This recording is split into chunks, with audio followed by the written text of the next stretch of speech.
¡Qué gusto que nos acompañen desde casa nuevamente! Alumnas y alumnos de matemáticas de tercer grado de secundaria, les damos la bienvenida a esta sesión. ¿Cómo han estado? Esperamos que los días vayan pasando lo mejor posible y que estén aprovechando al máximo nuestros contenidos. Estamos una vez más en Aprende en Casa, la programación de la Secretaría de Educación Pública para estudiar a distancia mientras termina la contingencia. Estas transmisiones son una oportunidad para descubrir nuevas estrategias de aprendizaje y poner en práctica habilidades escolares que les ayudarán en su crecimiento personal y académico. Preparen papel y lápiz para que anoten las ideas principales que vayan identificando, así como las preguntas que surjan. Al final de cada emisión podrán incorporar estos apuntes a su carpeta de experiencias para presentarla a sus docentes, compañeras y compañeros cuando llegue el momento de regresar a sus planteles escolares. En esta ocasión, como ya saben, hablaremos de un tema correspondiente a la asignatura de matemáticas, el azar. Es decir, cuando no podemos anticipar de manera exacta los resultados de una situación. Afortunadamente, cuando nos enfrentamos a estas situaciones, tenemos la opción de sacar las probabilidades de diferentes eventos o resultados. Para iniciar, les dejamos estas preguntas. ¿En qué ocasiones se topan con el azar? ¿Cómo se calculan las probabilidades? Veámoslo en el siguiente video. Cuando se explora una situación y no es posible prevenir de manera exacta ninguno de sus resultados, se dice que la situación es aleatoria. Por ejemplo, si bien la herencia de padres a hijos de algunas características genéticas no puede preverse exactamente, aún se puede asignar probabilidades de que tal o cual otro rasgo sea heredado en la descendencia. También se asignan probabilidades en los pronósticos meteorológicos. ¿Cuánta lluvia caerá? ¿Cuál será la temperatura máxima? En matemáticas se han desarrollado diversos recursos que nos permiten estudiar situaciones o fenómenos aleatorios. Uno de ellos es la simulación. Estamos en un hospital. Se plantea el siguiente problema. ¿Cuál es la probabilidad de que entre los próximos 20 recién nacidos, al menos un 50% sean varones? ¿Cómo podemos calcular esta probabilidad? Para resolver este problema sería necesario seguir la siguiente secuencia. 1. De los siguientes 20 recién nacidos, contar cuántos bebés son varones. 2. Esperar a los siguientes 20 nacimientos y volver a realizar el conteo indicado. 3. Repetir el experimento muchas veces. En vez de esperar a los siguientes 20 nacimientos en ese hospital, se puede esperar a los siguientes 20 nacimientos en toda la localidad, estado o país, si fuera necesario. 4. Se cuentan, entre todos los bloques de 20 nacimientos, solo aquellos en los que hayan nacido 11 o más varones, es decir, más de la mitad de 20. 5. Este número se divide por el número total de experimentos y el resultado es, precisamente, la probabilidad pedida. ¿Cuál de las siguientes opciones crees que sea la probabilidad de que al menos 50% de los recién nacidos sean varones?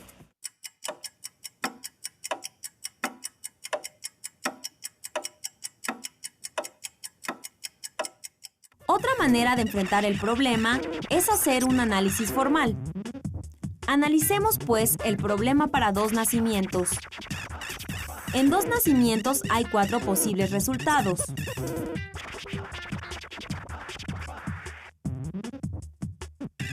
De ellos, hay 3 resultados favorables al evento que nazca al menos un varón. 2 varones, un varón y una mujer y un varón. Si calculamos la probabilidad clásica del evento que en 2 nacimientos haya al menos 50% de varones, obtenemos 3/4. ¿Cuál crees que sea la probabilidad de que en 4 nacimientos haya al menos 50% de varones? ¿Serán 3/4 también? En 4 nacimientos hay 16 resultados posibles. De ellos, hay 11 resultados en los que nacen al menos 2 varones. Es decir, hay 11 resultados favorables al evento que nazcan al menos 50% de varones. Entonces, la probabilidad de que en 4 nacimientos haya al menos 50% de varones es 11/16. ¿Qué crees que pasará con 6 nacimientos? ¿Cuántos resultados posibles habrá? ¿Cuál será la probabilidad de que haya al menos 50% de varones? Hay un total de 64 resultados posibles. De ellos, 26 son resultados favorables. Es decir, en 26 hay al menos 3 varones. Entonces, la probabilidad de que en 6 nacimientos haya al menos 50% de varones es 26/64. ¿Cuál será la probabilidad que en 20 nacimientos al menos 50% sean varones? ¿Cómo la calcularías?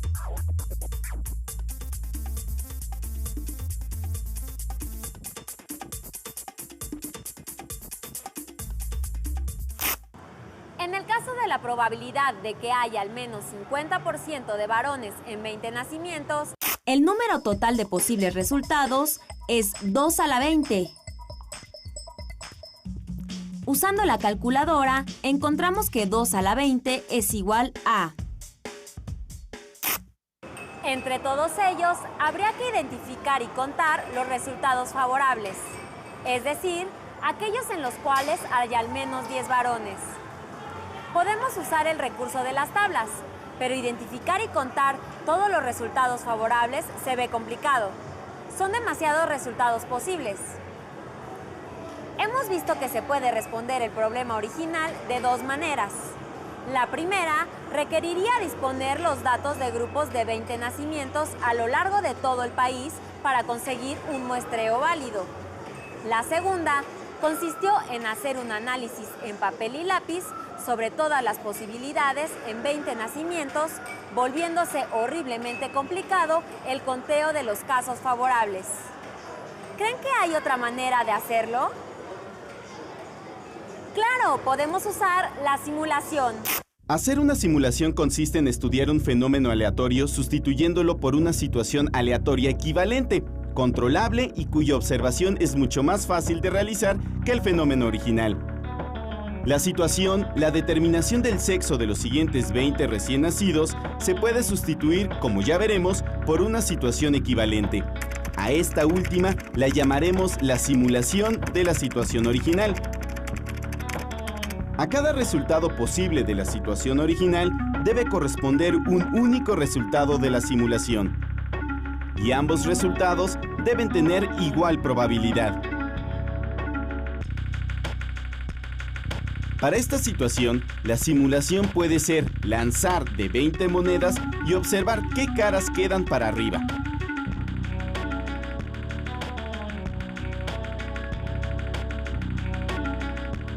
Por ejemplo, ya vimos que al observar el sexo de 20 recién nacidos, hay 2 a la 20 resultados posibles.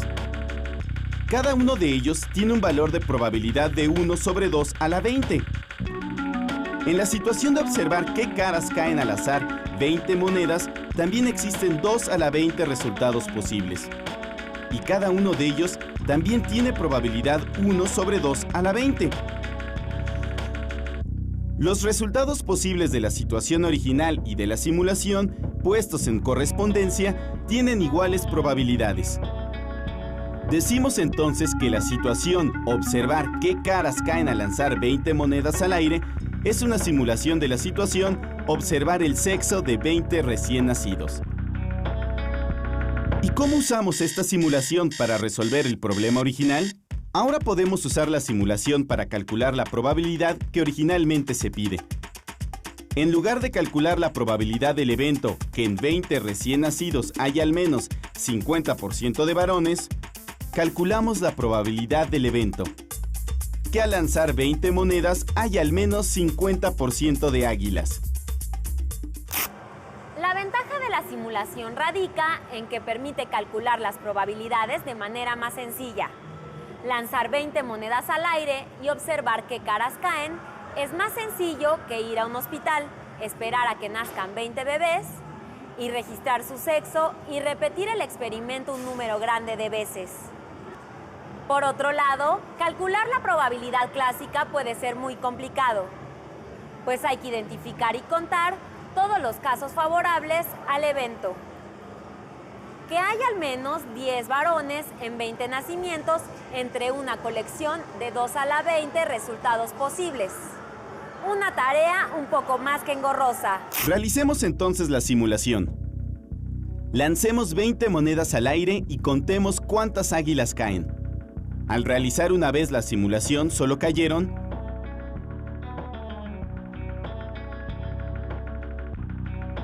8 águilas. Es decir, el 40% del total de 20 monedas. Lo que significa que, en esta realización de la simulación, el evento que en 20 lanzamientos haya al menos de 50% de águilas no se presenta. Repitamos la simulación.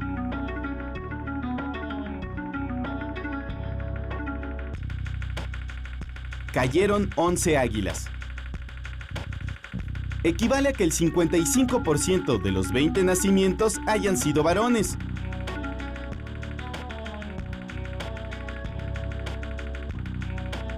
Para calcular la probabilidad frecuencial, es necesario repetir muchas veces la simulación.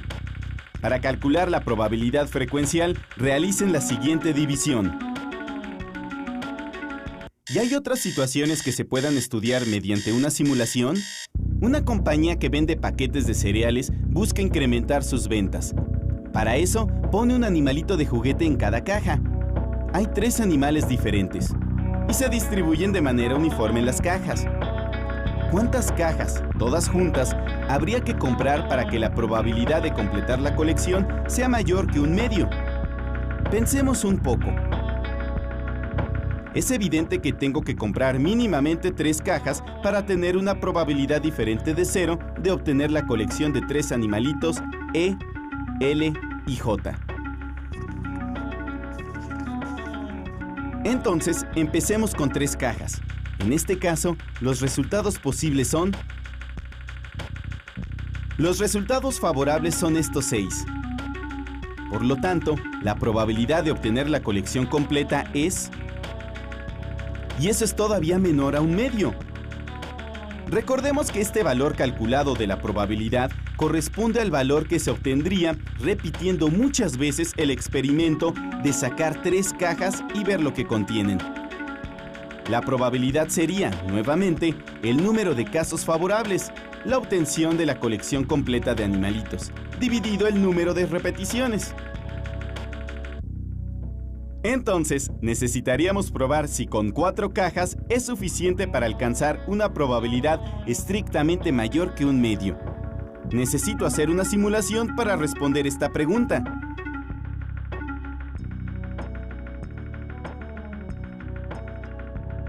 ¿Qué situación aleatoria podríamos usar como simulación de la situación de las cajas de cereal? En vez de comprar grupos de 4 cajas muchas veces, ¿qué tal lanzar este dado 4 veces, registrar si hay al menos 3 colores diferentes y repetir el experimento muchas veces? Cada lanzamiento del dado representa la compra de una caja de cereal. Las caras de color blanco corresponden al elefante, las azules al león y las rojas a la jirafa. Los resultados de la situación original y los de la simulación deben tener igual probabilidad de ocurrencia. ¡Claro! La probabilidad de que salga un animalito al comprar una caja es igual a la probabilidad de obtener la cara correspondiente al lanzar el dado. Prueba tú mismo que a medida que se compran más cajas, la probabilidad de obtener al menos una colección de los 3 animalitos aumenta. Podrás ver que ya para 4 cajas, la probabilidad es mayor a 1/2. En vez de tirar dados, la simulación se puede llevar a cabo ejecutando programas de cómputo especialmente diseñados. Nos vemos en el próximo programa. ¿Qué les pareció el contenido? Estamos seguros que ahora comprenden mejor el tema, debido a que sabemos para qué sirven y cómo se calculan las probabilidades. Pero no queda ahí, ya que mediante diversas operaciones también pueden hacer predicciones con estas probabilidades. Observen cómo hacerlas en el video que les presentamos a continuación. Tenemos aquí una rueda con una flecha que puede girar, una cosa que podrías encontrarte en un juego de niños. Y una vez que giras la flecha, tenemos 7 posibles resultados equiprobables, ¿cierto? Este es 1, 2, 3, 4, 5, 6 o 7. En 4 de estos resultados tenemos un elefante, en 2 de ellos un ratón que parece que está corriendo y tenemos un solo chango haciendo acrobacias. Ahora, preguntémonos qué pasa si giramos esta flecha, por ejemplo, 210 veces. Okay, vamos a girar la flecha 210 veces. Y yo quiero que tú predigas cuál es el número de veces que obtenemos elefante. Predice cuál es el número de veces que obtenemos un elefante. Así es que ponle pausa al video e inténtalo. Estoy suponiendo que ya lo intentaste. Una forma de pensar en esto es empezar pensando en qué pasa con un giro de esta flecha. Empezamos con un giro y nos queremos preguntar cuál es la probabilidad de que en un giro de esta flecha obtengamos un elefante. Ya hemos visto cómo calcular esto, porque la flecha la vamos a girar de forma justa, entonces tenemos 7 resultados equiprobables. Así es que ponemos por aquí un 7, y luego vemos en cuántos de estos 7 resultados tenemos un elefante. Tenemos aquí 1, 2, 3 y 4. Así es que la probabilidad de obtener un elefante girando una vez esta flecha son 4 séptimos. Y bueno, empezando a pensar acerca de girar la flecha 210 veces, pues sería razonable, muy razonable, sobre todo si estamos girando muchísimas veces la flecha, uno podría esperar que 4 séptimas partes del tiempo obtuviéramos un elefante. Acabamos de calcular aquí la probabilidad teórica de obtener un elefante a la hora de girar esta flecha.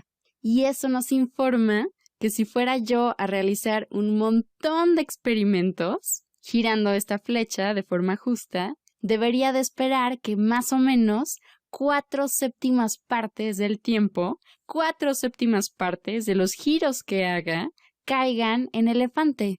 Entonces, para hacer una predicción razonable, está muy bien decir, vamos a hacer 210 experimentos, de los cuales yo esperaría que 4 séptimas partes sean elefantes. Así es que vamos a calcular esto, 210 por 4 séptimos, 210 entre 7 son 30, y 30 por 4 son 120. Así es que vamos a predecir que vamos a obtener 120 veces a un elefante. 120 veces. Entonces, mi predicción, y tal vez la tuya también, es que si giramos la flecha 210 veces, yo predigo que 120 de esas veces van a ser un elefante. Ahora, es muy importante pensar en qué es lo que esto nos está diciendo y qué es lo que no nos está diciendo. Por ejemplo, ¿podría yo obtener 121 elefantes? ¿O 119 elefantes? ¡Claro que sí! ¡Por supuesto que sí! Es muy razonable que obtengamos un número distinto a este. De hecho, también existe la posibilidad de que no obtengamos ni un solo elefante. Que todas las veces que giramos esta flecha caiga en uno de los ratones o en el chango. Tiene una probabilidad baja de ocurrir, pero claro que podría suceder. Y de la misma forma, también podría pasar que todas las 210 veces que giramos la flecha obtengamos un elefante. Pero, otra vez, eso tiene una probabilidad bastante baja. Pero el chiste es que nos demos cuenta que aquí no estamos asegurando que vamos a obtener 120 veces al elefante. ¿Ok? Sería completamente razonable que lo tuviéramos 125 veces o incluso 200 veces, o también podríamos obtenerlo únicamente 90 veces. Y eso sería bastante razonable. Esta es simplemente una predicción. Si me obligas a escoger un número para predecir cuántos elefantes vamos a obtener, yo escogería este porque es el más probable. Y, por cierto, tenemos que predecir el número antes de empezar a girar la flecha. ¿Ok? Si giramos la flecha 210 veces, entonces el número de veces que podemos obtener un elefante puede ir desde 0 hasta 210. Pero de todos esos números, la predicción más razonable es 120. ¿Ok? Porque esperamos obtener elefantes aproximadamente 4/7 partes del tiempo. O sea, 120 veces. Pero, por supuesto, no hay nada que nos diga que no podemos obtener 118 elefantes. Y no hay nada que nos diga que 129 es una mala predicción. Es simplemente que si giramos la flecha 210 veces y la probabilidad de obtener un elefante en cada uno de esos 210 giros es 4/7, entonces, lo más razonable es pensar que 4/7 partes de las veces que giremos la flecha vamos a obtener un elefante, o sea, 120 veces, ¿ok? 4/7 partes de 210. Interesante, ¿no creen? Sin duda han aprendido que el azar también puede ser medido, lo que permite calcular las posibilidades de que se presente un determinado resultado.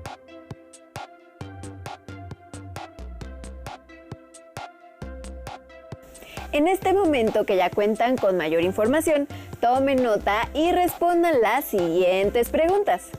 ¿Qué tipo de experimentos al azar puedes hacer en casa?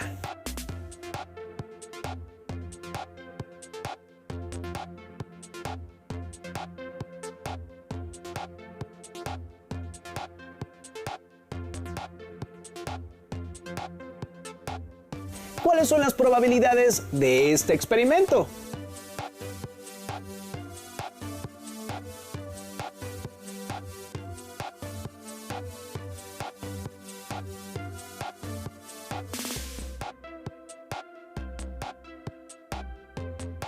Anoten los resultados y conclusiones en su carpeta de experiencias para que la muestren a sus docentes cuando regresen a las escuelas. Esto les será muy útil para retomar los temas con facilidad. El tiempo se nos está terminando, pero antes de partir les invitamos a leer el libro Azar y Probabilidad de Juan Díaz Godino, que contiene varios ejemplos de eventos aleatorios. Hemos llegado al final de esta transmisión, pero recuerden que tendremos en breve una nueva cita con la programación de Aprende en Casa. Sigan en sintonía. ¡Hasta pronto!